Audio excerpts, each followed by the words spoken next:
말미암아 그리스도 예수의 사도된 바울, 이렇게 자신을 소개하고 있음을 보게 됩니다.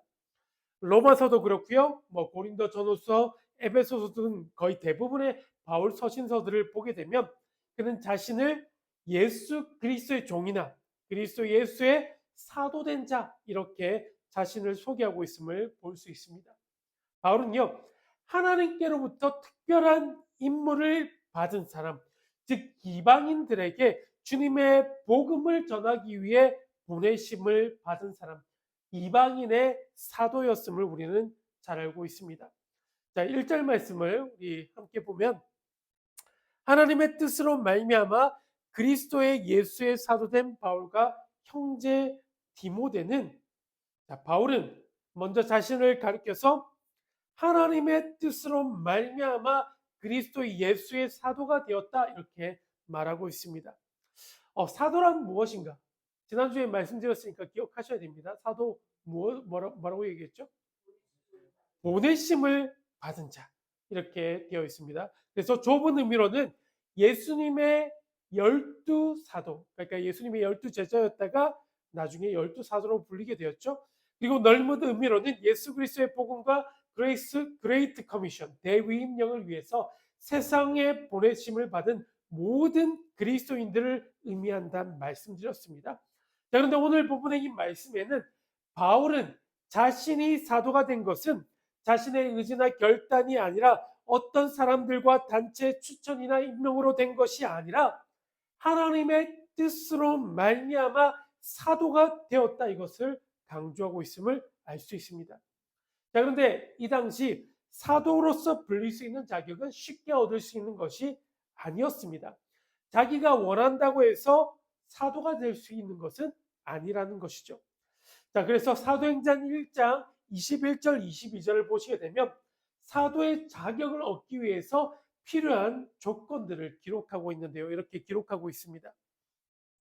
주 예수께서 우리 가운데 출입하실 때, 22절, 항상 우리와 함께 다니던 사람 중에 하나를 세워 우리와 더불어 예수께서 부활하심을 증언할 사람이 되게 하여 하리라 하거늘.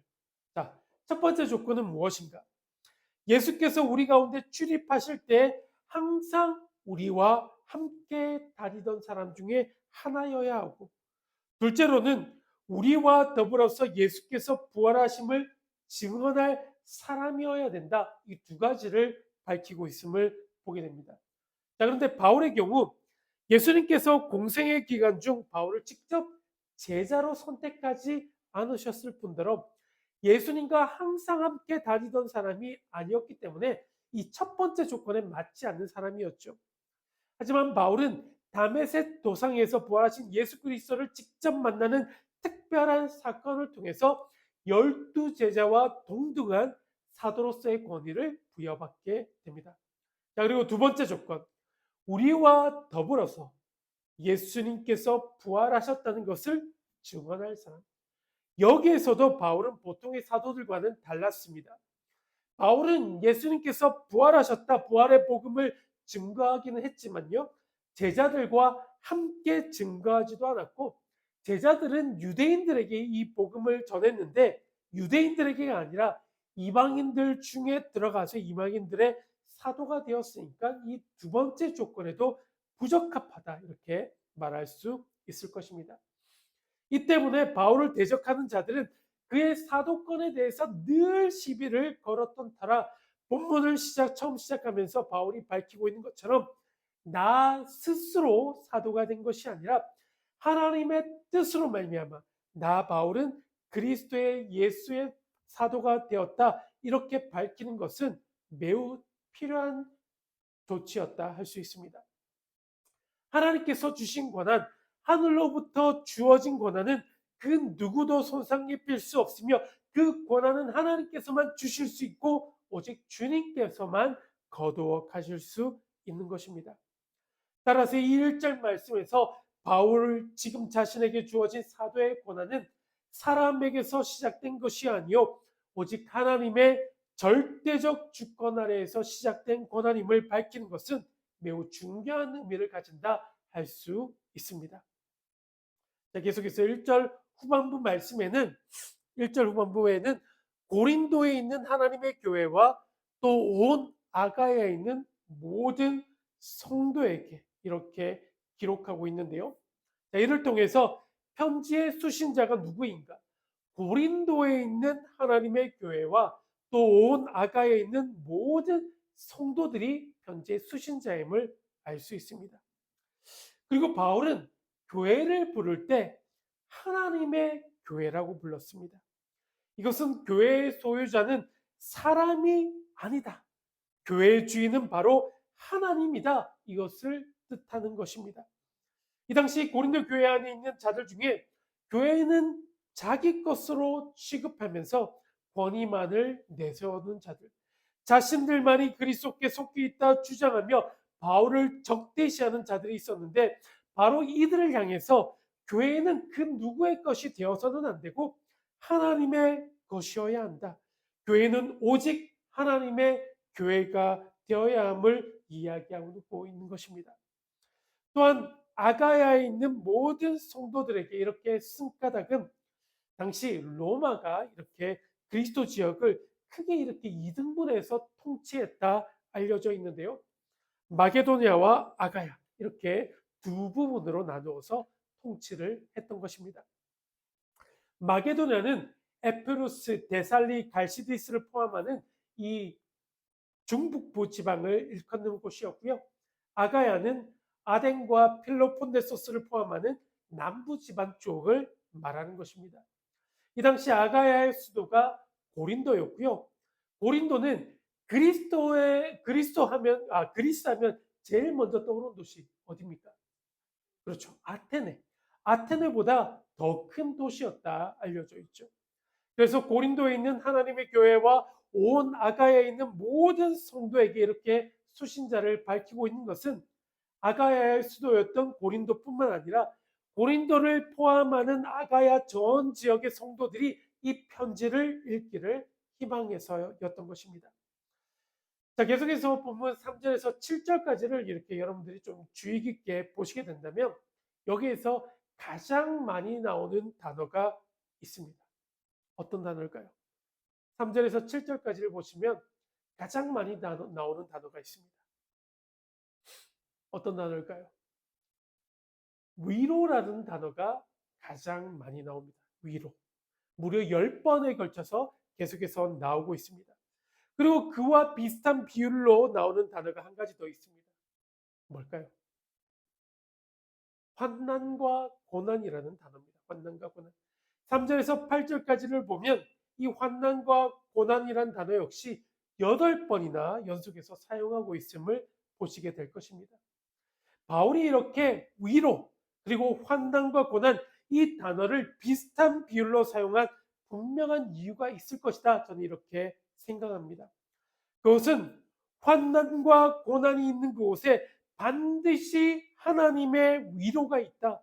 환난과 고난을 겪고 있는 그리스도인들에게 하나님의 위로가 반드시 함께할 것이다. 이것을 말하고 싶었던 것입니다.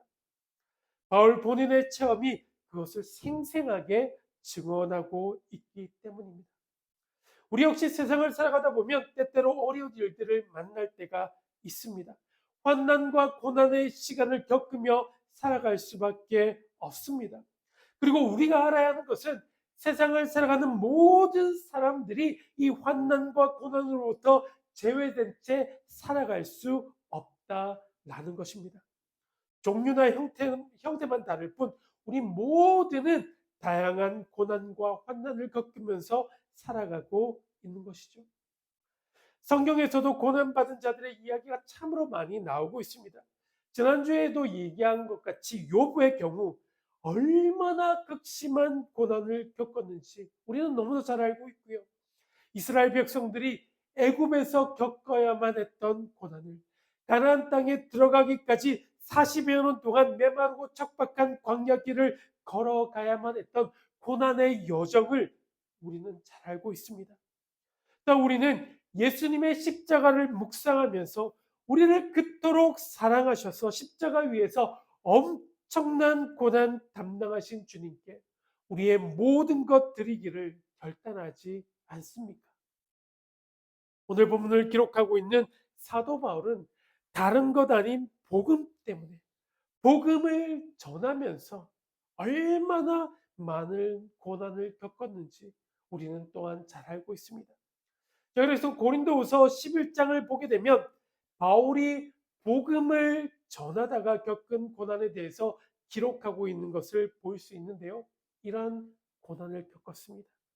수고하고 옥에 갇히고 매도 수없이 맞고 여러 번 죽을 뻔하였고 40에서 하나 감한매 5번을 맞았고 3번 태장을 맞고 돌로 맞고 3번 파선하고 줄이고 목마르고 여러 번 자지 못하였고 굶고 춥고 헐벗는 말로 다할 수 없는 고난을 계속해서 당하면서까지 그는 기꺼이 복음을 전하였던 것입니다. 이러한 고난을 당하면서까지 복음을 전할 수 있었던 이유, 이와 같은 고난 기꺼이 감당할 수 있었던 것은 그만큼 복음이 그의 삶 가운데 있어서 너무도 중요한 가치였기 때문일 것이고, 또 한 가지 이유는 이러한 고난 가운데에서도 항상 그와 함께 하시는 하나님의 위로의 하나님을 날마다 순간순간마다 그의 삶을 통하여서 경험하고 누렸기 때문일 것입니다. 우리 모두는 고난의 과정을 통과하는 순례자들이라고 할 수 있습니다. 물론 우리가 겪고 있는 고난, 그리고 앞으로 겪게 될 고난을 생각하면 마냥 즐거울 수만은 없습니다. 그러나 고난의 시간들을 잘 통과하게 된다면 이 고난 역시 우리 크리스천의 삶 가운데 유익이 될 수 있음을 기억해야만 합니다. 그 속에서도 우리와 함께 하시고 위로해 주시는 하나님을 진정으로 만나게 된다면 그 고난은 우리의 삶을 연단시키시고 성장시키게 되는 밑거름이 될 것이고 우리의 삶 가운데 맺게 될 풍성한 열매들의 영양분이 된다 말할 수 있겠죠. 이러한 말이 있습니다. 매일 날씨가 좋으면 그 땅은 사막이 된다. 그렇죠. 비가 내리지 않고 매일 햇빛이 쨍쨍하게 되면 그 땅은 사막이 될 수밖에 없지 않겠습니까? 많은 사람들이 날씨가 늘 맑고 화창하기만을 바랍니다. 화요일도 화창하기만을 바라는 한 사람이 있습니다. 그러나 날씨가 늘 맑고 햇빛만이 늘 쨍쨍 내리쬐기만 하면 오히려 그 땅은 메말라져서 사막이 될 수밖에 없겠죠. 마찬가지일 겁니다. 많은 사람들이 고난이 없고 늘 평탄한 삶을 살아가기를 원하지만 그러나 우리 삶이 고난이 없이 늘 평탄한 길로만 걷게 된다면 햇빛이 늘 쨍쨍 내리쬐는 곳에만 있게 된다면 우리의 삶도 어느새 메말라져서 사막과도 같은 인생, 어떠한 것도 살아갈 수 없는 척박한 인생이 될 수 있음을 우리는 알아야만 할 것입니다. 그래서 하나님께서는 우리가 사막과도 같은 메말라 버린 삶을 살아가지 않기를 원하시기에 때때로 우리 삶 가운데 언제 끝날지 모르는 기약도 없는 장마와도 같은 비를, 때로는 태풍과도 같은 거친 비바람을, 즉 고난을 허락하시기도 하시는 것입니다. 그렇게 중요한 것은 우리에게 고난이 있느냐 없느냐의 문제가 아니라 우리가 겪고 있는 이 고난 앞에서 우리가 어떻게 반응하느냐가 사실은 더 중요한 문제라고 할 수 있을 것입니다. 자, 그렇다면 오늘 본문을 통해 누구나 겪을 수 있는 이 고난을 맞이하였을 때 어떠한 반응으로 하나님께로 나아가야 하는가, 이 부분에 대해서 함께 세 가지로 살펴보도록 하겠습니다. 자, 첫 번째, 고난 중에 있을 때 우리는 하나님께서만 주실 수 있는 위로를 구할 수 있어야만 합니다. 고난의 때 우리는 하나님의 위로를 찾고 구해야만 합니다. 하나님께서만 주실 수 있는 위로를 구하는 것이 고난의 때 우리가 보여야 하는 올바른 반응이라는 것이죠. 오늘 주신 말씀과 같이 하나님께서만 주실 수 있는 참된 위로를 날마다 경험하며 누리며 살아가시는 사랑하는 모든 성도님 되시기를 주님의 이름으로 축복합니다. 하나님의 위로를 구하여라. 자, 3절부터 5절까지 말씀 우리 함께 봅니다. 찬송하리로다. 그는 우리 주 예수 그리스도의 하나님이시요 자비의 아버지시요 모든 위로의 하나님이시며 우리의 모든 환난 중에서 우리를 위로하사 우리로 하여금 하나님께 받는 위로로서 모든 환난 중에 있는 자들을 능히 위로하게 하시는 이시로다. 그리스도의 고난이 우리에게 넘친 것 같이 우리가 받는 위로도 그리스도로 말미암아 넘치는도다. 아멘. 자, 먼저 우리는 고린도후서를 기록하고 있는 이 당시의 바울의 상황이 어땠는가, 이것에 대해서 좀 생각해 볼 필요가 있습니다. 이때 바울은 에베소 교회를 세우고 3년 동안 목회를 했습니다. 이때 바울은 굉장히 많은 어려움을 겪게 되죠. 교회 안에서도 여러 가지 문제가 있었고요. 교회 밖에서는 이방인들의 회방이 있었고, 또 멀리 고린도 교회에서 들려오는 바울에 대한 좋지 않은 소식들이 그를 굉장히 힘들게 만들었습니다. 결국 바울은 에베소를 떠나 마게도냐로 가게 됩니다. 이때 얼마나 어렵고 힘이 들었는지 이때의 심경을 바울은 다음과 같이 고백하고 있습니다. 자, 8절과 9절 말씀인데요. 형제들아, 우리가 아시아에서 당한 환난을 너희가 모르기를 원하지 아니하노니 힘에 겹도록 심한 고난을 당하여 살 소망까지 끊어지고 우리는 우리 자신이 사형 선고를 받은 줄 알았으니 이는 우리로 자기를 의지하지 말고 오직 죽은 자를 다시 살리시는 하나님만 의지하게 하십니다. 얼마나 큰 고난을 당하였던지 살 소망까지 끊어졌다. 또 사형 선고를 받은 줄 알았다. 이처럼 고백하고 있는 것일까요? 이런 말씀들을 보게 되면 바울이 어떠한 고난을 당하였는지 구체적으로 알 수 없을지는 모르겠지만 바울은 그 당시 고난으로 인해서 얼마만큼 심적으로 힘들었는지 우리가 충분히 짐작할 수 있을 것입니다. 자, 이런 고난의 상황 가운데 바울의 대단한 점은 이때에도 하나님을 찬송하고 있다는 데 있을 것입니다. 자, 어떠한 하나님을 찬양하고 있습니까? 먼저로는 우리 주 예수 그리스도의 하나님, 즉 우리를 구원하시기 위해 이 땅 가운데 오신 예수님과 그분을 보내신 분이 바로 하나님이시다. 이것을 찬양하고 있습니다. 그리고 하나님은 자비의 아버지이시며 또한 위로의 하나님이시다 찬양합니다. 하나님의 내적 속성인 자비가 외적으로 나타난 것이 위로라고 할 수 있을 텐데요. 결국 모든 환난 중에 있는 자들을 능히 위로하실 수 있는 자비로우신 하나님, 사랑의 하나님을 바울은 찬양하고 있는 것입니다. 사도 바울이 처음부터 계속해서 이 위로에 대해서 이야기하고 있는 것은 바울이 고난 중에 받았던 하나님의 위로가 너무도 컸기 때문입니다. 자, 5절에서 이런 고백이 나오고 있는데요. 다시 한번 우리 봅니다. 그리스도의 고난이 우리에게 넘친 것 같이 우리가 받는 위로도 그리스도로 말미암아 넘치는 도다. 바울이 겪었던 고난, 물론 힘든 것이었겠지만 그러나 그보다 더 큰 것은 하나님으로부터 받은 위로였다. 하나님께서 주시는 위로였다. 하나님께서 베푸셨던 위로였다는 겁니다. 하나님으로부터 받은 위로가 너무 컸다. 하나님의 위로가 넘치도록 나에게 부어졌다. 하나님을 찬양하고 있는 것이죠. 고난을 당했을 때 분명 힘들고 고통스러웠을 것이지만 이 모든 것들을 견뎌내고 복음에 참여하고 복음을 힘을 다해 전할 수 있었던 까닭은 자신이 받았던 고난보다 더욱더 큰 하나님의 위로와 사랑을 받았기 때문이다 고백하고 있습니다. 그래서 바울은 고린도후서를 쓰면서 제일 먼저 자신이 받은 위로에 대해서 고린도 교회 성도들에게 이야기하고 있는 것이죠.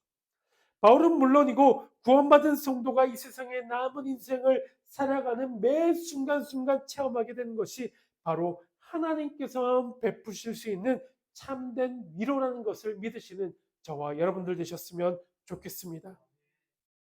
위로의 하나님, 사랑과 자비가 풍성하신 하나님, 그리하여 모든 환난 중에 있는 자들을 능히 위로하여 주시는 하나님을 날마다 체험하면서 살아가고 있는 사람들이 바로 저와 여러분들인 것이죠. 위로를 헬라어로 파라클레시스라고 합니다. 위로를 헬라어로 파라클레시스. 자, 그런데 요한복음을 보시면 예수님을 성령님을 가리켜서 보혜사라고 말씀하셨는데요. 보혜사는 헬라어로 파라클레토스라고 합니다. 파라클레시스, 파라클레토스. 위로와 보혜사. 이 둘 헬라어로 좀 비슷하지 않습니까?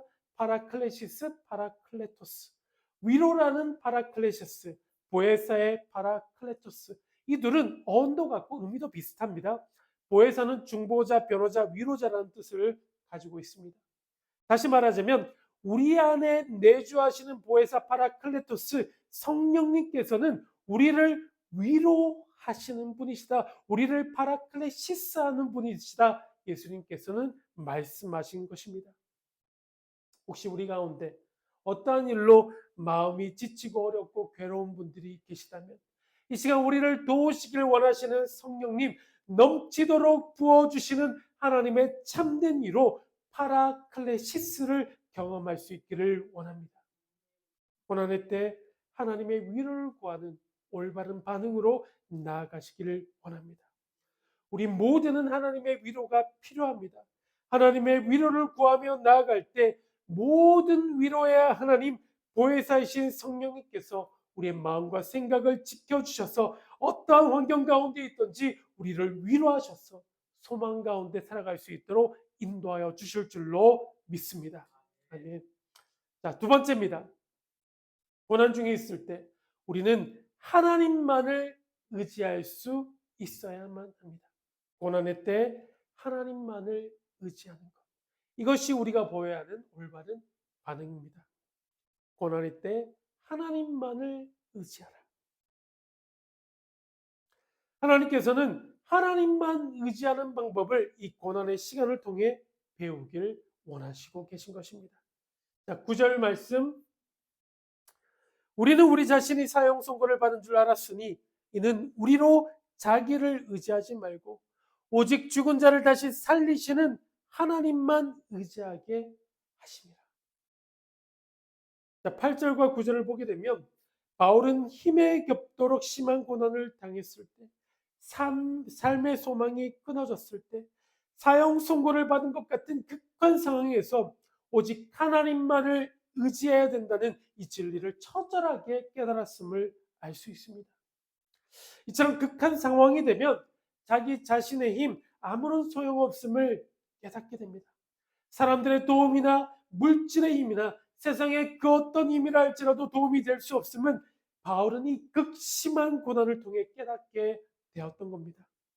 바울은 이 고난의 시간들을 통해 자신이 의지할 대상은 오직 하나님 한 분밖에 없음을 고백하게 됩니다. 우리들은 하나님께서 왜 이 시기에 그 누구도 아닌 나에게 이 같은 고난을 허락하고 계시는가? 하나님의 크고도 높으신 뜻을 다 이해하지도 못하고 알 수도 없습니다.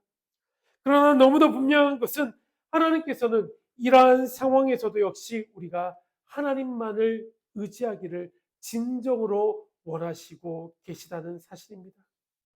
어려운 순간에도, 고난의 시간에도 신실하게 하나님만을 의지하는 사람은 결국 주님께서는 가장 좋은 결과로 우리의 삶을 이끄시는 분이시다. 이것을 믿고 신뢰하는 자들인 것이죠.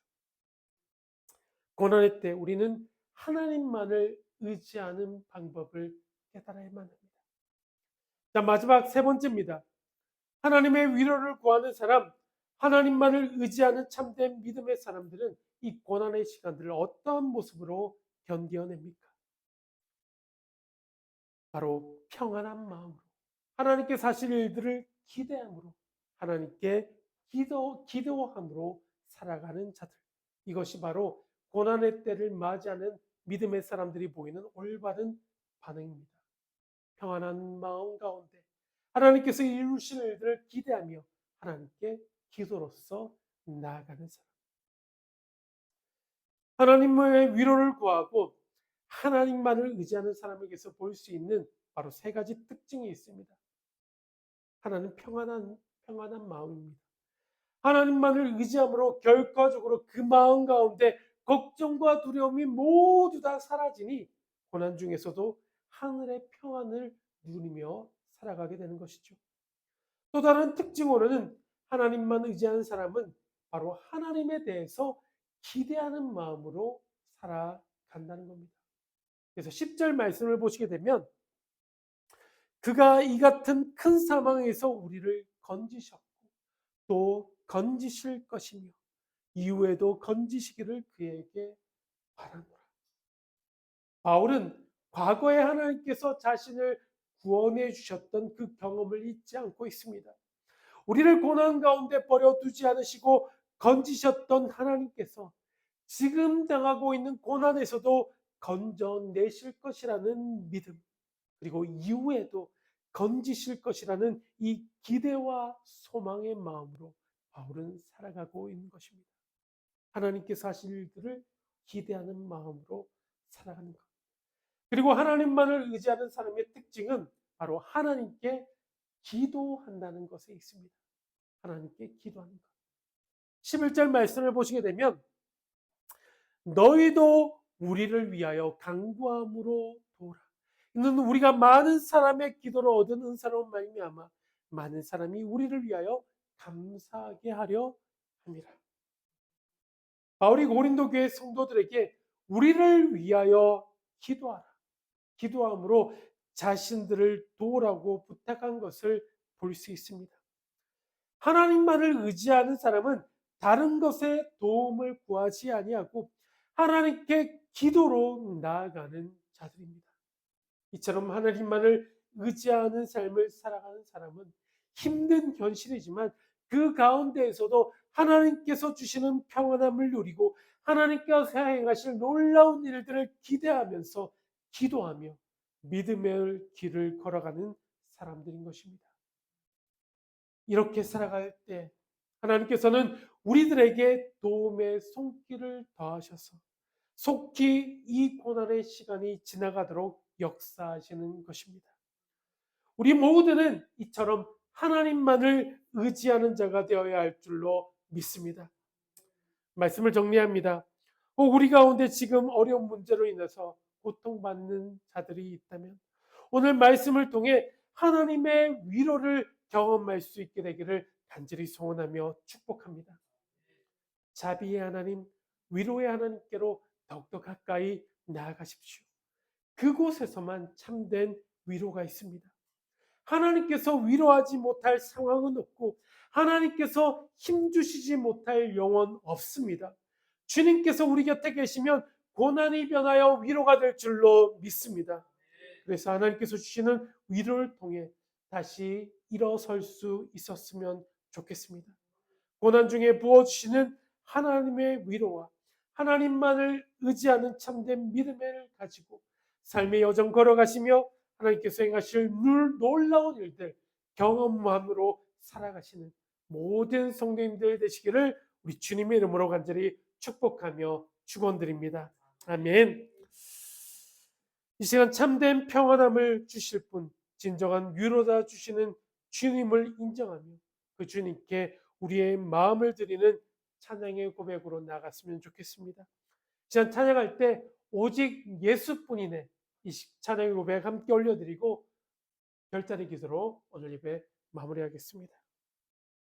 하나님, 우리 모두에게는 하나님의 위로가 필요합니다. 어떤 상황과 환경을 만난다 할지라도 우리를 위로하여 주실 수 있는 분, 우리에게 참된 힘과 평안함을 허락하여 주실 수 있는 분, 오직 하나님만을 의지하며 신뢰함으로 살아가는 저희들 모두 되게 하여 주시옵소서. 하나님만을 의지함으로 참된 평안함 가운데 살아가게 하시고 하나님께서 하실 일들을 기대하며 하나님께 기도함으로 살아가는 모든 성도님들의 귀하고 복된 삶이 될 수 있도록 하나님 저희들과 항상 함께하여 주시옵소서. 이제는 우리 주 예수 그리스도의 은혜와 하나님 아버지의 극진하신 사랑하심과 성령님의 감화감동 교통하심의 은혜가 이제는 하나님께서만 베푸실 수 있는 참된 위로를 경험하며 하나님께서 주시는 평안한 가운데 하나님을 기대하며 하나님께 기도함으로 살아가기를 소원하는 이 자리 머릿속에 살아가는 모든 성도님들의 삶과 삶의 자리 가운데 지금부터 영원토록 함께하여 주시기를 우리 주 예수 그리스도를 받들어 간절히 축원드리옵나이다. 아멘. 다시 한번 성경의 단비를 부소서. 마른 심령 위에 생명의 비가 내리게 하소서. 다시 한번